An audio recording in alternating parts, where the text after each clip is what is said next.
welcome to Drive with the Motor Magazine on DW. Coming up, a compact SUV from VW, the new T-Roc. Ford's sporty new Fiesta, the ST line. And the latest innovations from the Tokyo Motor Show.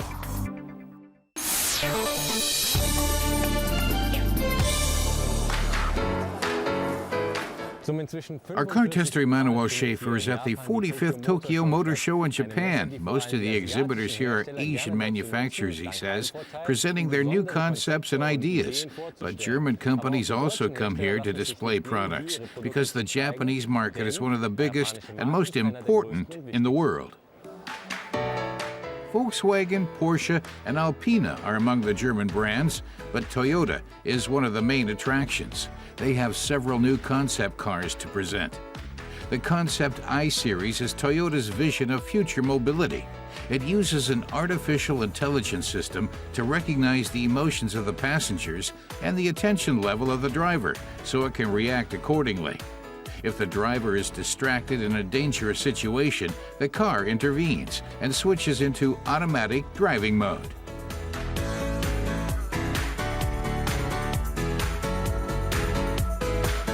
The Crown concept is a little closer to actual production. It continues a legacy of Toyota Crown cars. The Comfort model is the most popular taxi vehicle in Tokyo. The concept car uses Connect technology to share and receive traffic information to help ease the flow on the roads. Thomas Schallberger at Toyota thinks the car makes a strong impression at 5 meters 30 long. It comes as a 12-cylinder model, but that's only for the likes of the Japanese emperor. There are smaller engines, which are still very impressive. It only comes in one equipment line, and it has all the luxury you could possibly imagine. A bit less luxurious, but far more efficient, the Toyota Fuel Cell Bus, which will be out on the streets of Tokyo next year. One car that's really made an impression on our car tester is the Mazda Kai concept. He just hopes it goes into series production like this.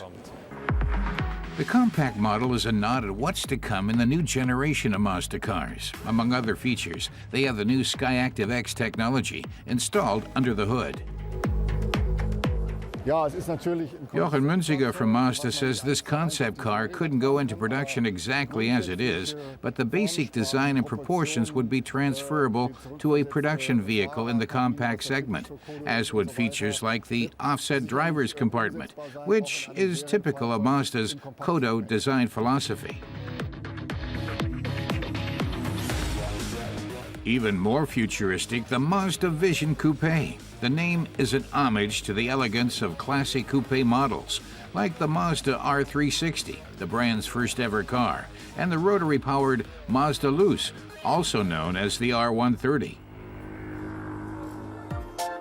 Over at Lexus, it's the LS Plus concept car in the limelight. It's on course for series production starting 2020. The Highway Teammate advanced driver assist systems offer several autonomous driving functions.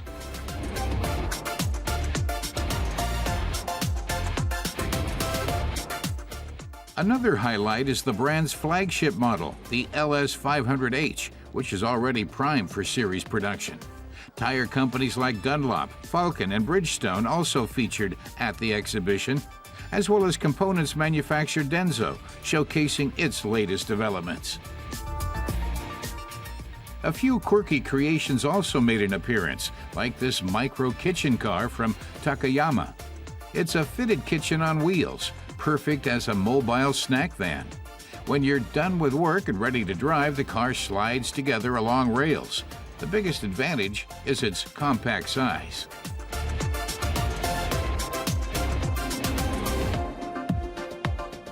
Emmanuel thinks the technology side of fuel cells, electric cars, and hybrids is sometimes seen as a little dull, but car makers here have shown it doesn't have to be.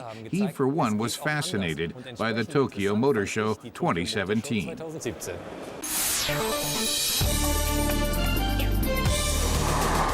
This is the 8th generation Fiesta, which Ford hopes will continue the Super Mini success story. Over 17 million Fiestas have been produced and sold in more than 80 countries. Today, our expert Michel Assenmacher is going to test drive the Fiesta ST line, part of Ford Sports Technologies range. Michel says the new Fiesta promises lots of individuality. By mid-2018, there should be 7 different variants on the market, with a choice of 25 equipment packages on top. At the front, the Fiesta features a large, wide radiator grille, as well as static turning lights. The side rocker panels are painted the same color as the rest of the car. What's also striking, in this sporty version, there's just one exhaust pipe at the back. With the Fiesta, these 5x2 spoke alloy wheels are exclusive to the ST line version. Michel says ST line models are more sportily equipped variants, and they're very popular with buyers. Around 12% of all the cars Ford sells are ordered as ST line versions. Along with the Fiesta, 6 other Ford models now come with an ST line option.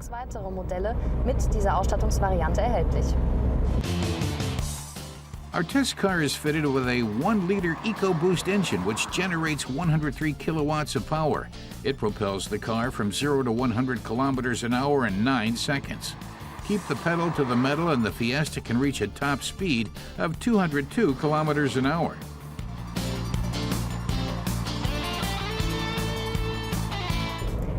Michel says the ST line models don't really cater to those looking for a true sports car.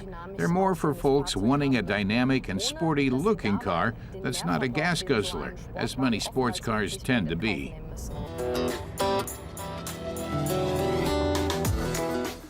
Inside, the changes are clearly visible.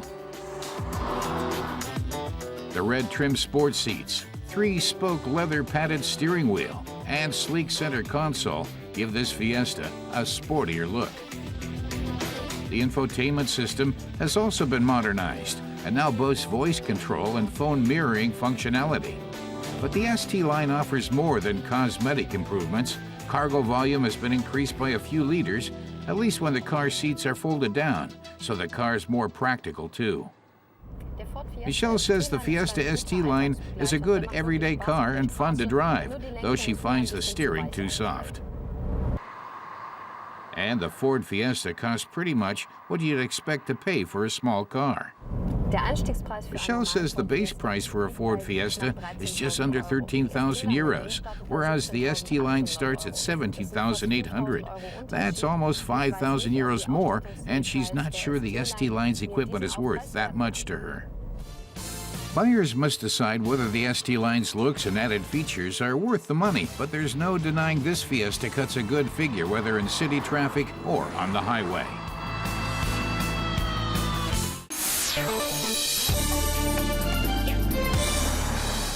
BMW presents the new X3. The compact luxury crossover first appeared in 2003. Now the 3rd generation is coming onto the market. Its design language is more dynamic, and there are more powerful engines on offer too. Buyers can choose from among 2 diesel and 3 gasoline engines. The base model X3 goes for 44,000 euros in Germany. Volvo is debuting its first compact SUV. The XC40 is the first model to use the carmaker's compact modular architecture, thereby providing the basis for future variants.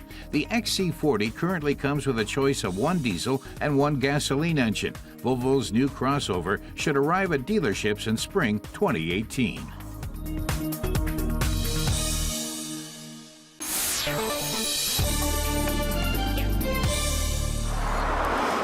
Volkswagen's future seems secure, says car tester Klaus Nietzwitz, and backs it up with a figure. VW sold almost 600,000 cars in September 2017 alone, the most vehicles sold in a month in the company's history. So Volkswagen did everything right. There are now new, interesting models, completely new technology, and of course, fuel-efficient, environmentally friendly engines. One vehicle with these new technologies is this T-Roc.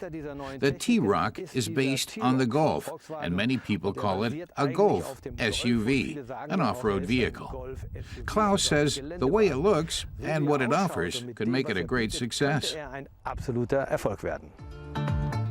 Small SUVs are a big trend, one that Volkswagen had failed to join until now. The new T-Roc is now ready to roll. Seldom has a new Volkswagen seemed so young and fresh, but does it drive accordingly? VW says the T-Roc is the sportiest SUV in its portfolio. Klaus's car has a 2-liter turbocharged TSI gasoline engine. It cranks out 190 horsepower and has 320 newton-meters of torque. Klaus is impressed with its oomph. Volkswagen rates the T-Roc's top speed at 216 kilometers an hour and its fuel consumption at 6.7 liters per 100 kilometers. Of course, driving flat out on the highway will burn a liter or two more. The top model with its 140 kilowatt engine accelerates from 0 to 100 in around 7 seconds. It always comes with all-wheel drive and a 7-speed dual-clutch transmission. That's a lot of power for the compact segment. The price for the model we're testing is 30,800 euros in Germany. This all-wheeler has a 4-motion active control system, says Klaus, with a switch to choose your driving mode. For example, you can set the mode to tackle snow and winter, a climb in the mountains, or a bumpy country road. Man kann auch eine individuelle Einstellung vornehmen, also es ist alles an Bord.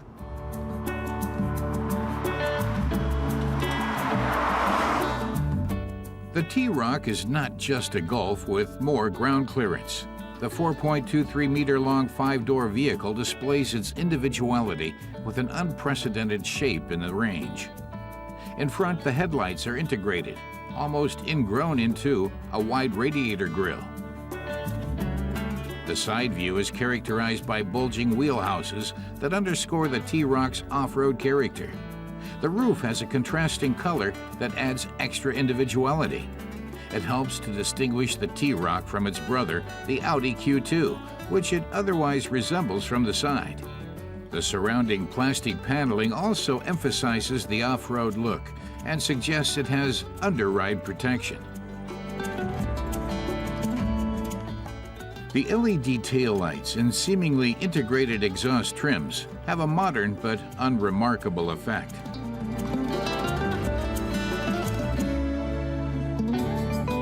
The trunk volume is typical of the segment, between 445 and 1,290 liters.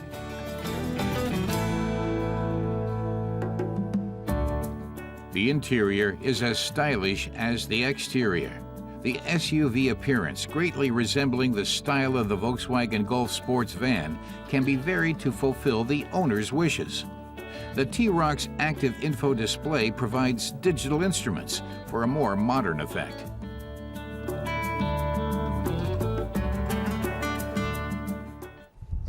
Klaus says an SUV should always have all-wheel drive. That enables it to pull a heavy trailer, move better out of a wet meadow, or drive a little more safely in snowy weather.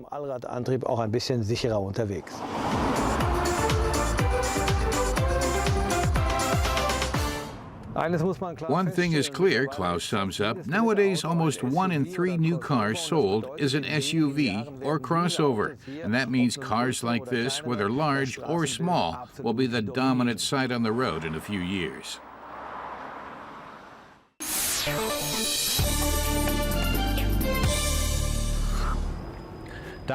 Car tester Andre Zimmerman was a hip-hop fan back in around the year 2000. Any rap singer worth his salt had to have a Cadillac Escalade. And that's what Andre is testing today. An automatic stepladder makes it easy to get in. The modern ignition button seems an odd contrast to the old-fashioned shift lever on the steering column.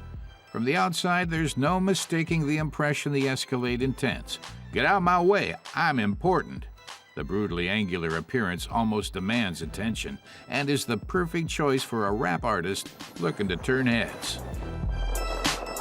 Andre says the 6.2-liter V8 engine can really get the Escalade moving, but most people prefer to take this Colossus out for a more leisurely cruise. The suspension provides plenty of comfort, despite the car's huge wheels, but Andre notes that the shock absorbers on the rear axle don't match those on the front axle. The rear is a bit bumpy. Another problem is the brakes, which are a bit weak for the size of the wheels and the overall weight of the vehicle. You really have to tromp on them. Ziemlich unterdimensioniert, da muss man schon ordentlich reinlatschen. The Escalade weighs all of 2.7 tons. That weight, plus the huge engine, means the Escalade won't win any prizes for fuel efficiency. But a cylinder deactivation system does bring an average fuel consumption down to 12.6 liters per 100 kilometers. Our test car has a six-figure price tag. The Escalade's exterior is rather bombastic. The LEDs in the headlamps are mounted in crystal lenses. This shorter model is 5 meters 18 long and more than 2 meters wide. In the 2000s, says Andre, people customized their SUVs with huge wheel rims. Today, big 22-inch rims are standard on the Escalade. Fette 22 Zöller auf den Escalade. Andre recalls how rappers installed huge hi-fi systems and lots of monitors in their cars. A monitor in the rearview mirror is now standard in the Cadillac, but a self-respecting rapper would now ask where he can plug in his game consoles. The monitors are installed in the backs of the front seat so passengers can watch films. The interior has some features you don't immediately see. For example, the sound system has active noise cancellation to minimize road noise, and the Escalade's controls use touch-sensitive surfaces instead of buttons.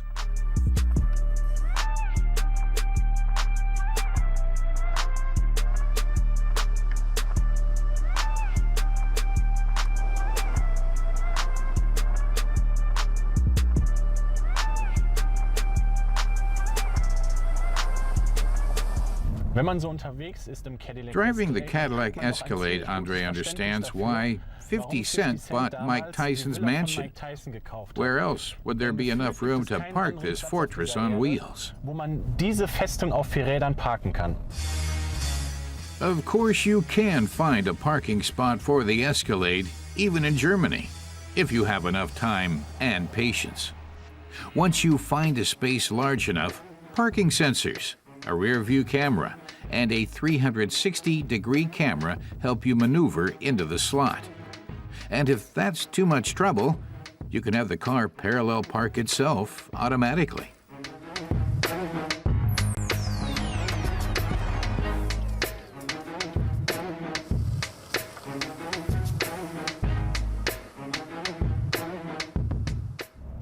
Cadillacs will remain an exotic sight on German roads for the near future, says Andre. The company sells only a few thousand cars a year in all of Europe, but the Escalade is an important car of the carmaker's strategy to expand sales in Europe. Andre says he knows of no other SUV that swaggers as much, or any better car to enjoy rap music in, not just because of the image, but also the Bose sound system. Dank Image und Bose Soundanlage besser Rap hören kann. But the Escalade is more for successful music producers than young rap fans. Even the basic model costs 99,000 euros in Germany, a price that guarantees exclusivity.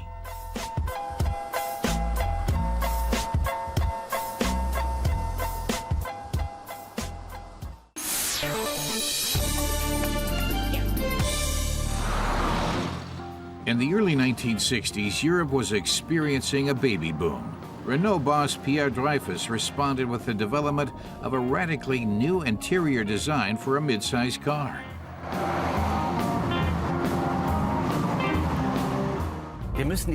Car tester Christoph Bauer recalls what Dreyfus announced to his team.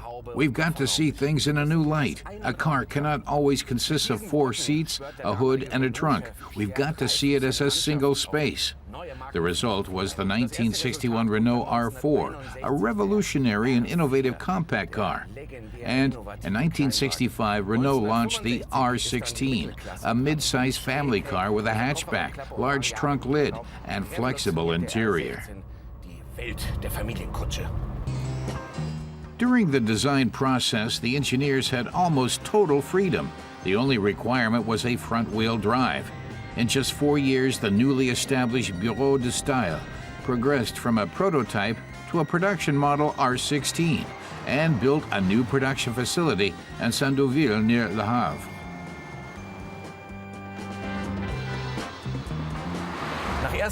Christophe says when the R16 was launched, the media was impressed.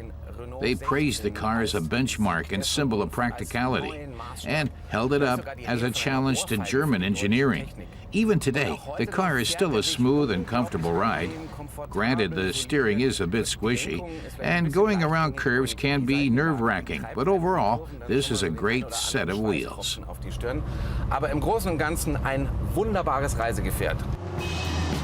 And so the Renault R16 became an international hit. Initially, sales figures doubled year by year.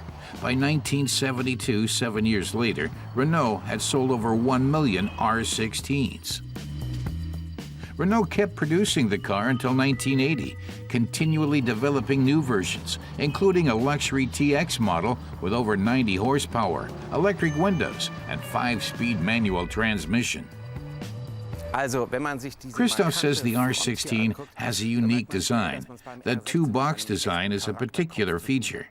It broke with the conventional design at the time where vehicles were divided into 3 boxes: the engine in front, the passenger compartment, and the trunk in back. In contrast, the R16 fused the passenger and trunk space, allowing for a flexible interior with up to 7 different variations.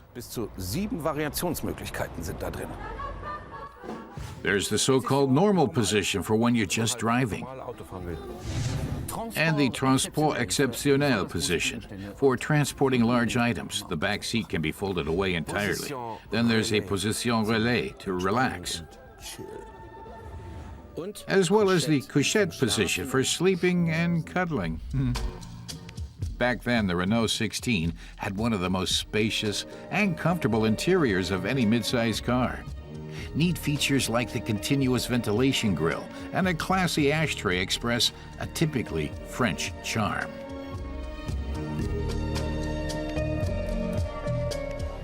Another clever feature? Metal rails along the flared pagoda roof. They provide stability and function as roll bars. Oddly, the torsion bar suspensions were installed one behind the other, making the wheelbase 6 centimeters longer on the left side than on the right.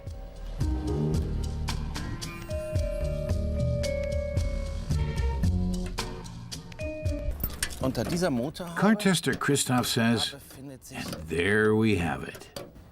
A spare tire, as well as a redesigned 1.0-liter 4-cylinder engine with 55 horsepower. The engine block, cylinder head, and gears are made from a lightweight aluminum alloy. To achieve better balance, the gears are located ahead of the front axle, while the engine sits behind, more typical of modern sports cars. So the Renault was actually ahead of its time. Bei modernen Sportwagen verbaut wird. Man war seiner Zeit ein bisschen voraus, ja. And this raspy yet melodic sound is quite enchanting. Christophe feels the R16 stands for the famous French lifestyle. A bit eccentric, but very likable and easygoing. Road bumps? Pas de problème. The R16 suspension smooths them right over.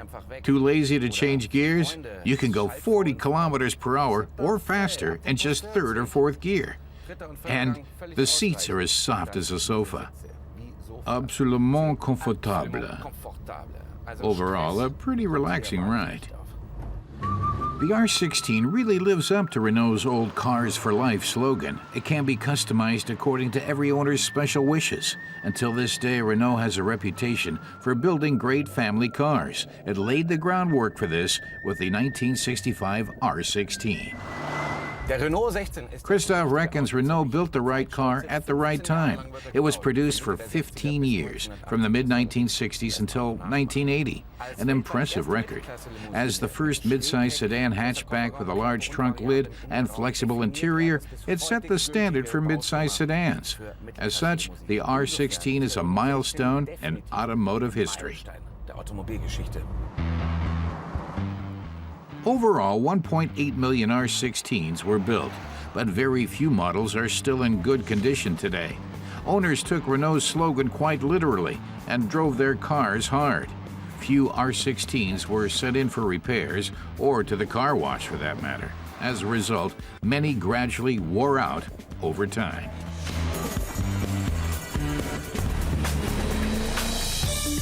And next time on Drive It, the world premiere of Audi's A7 Sportback. And Hyundai's compact SUV, the Tucson.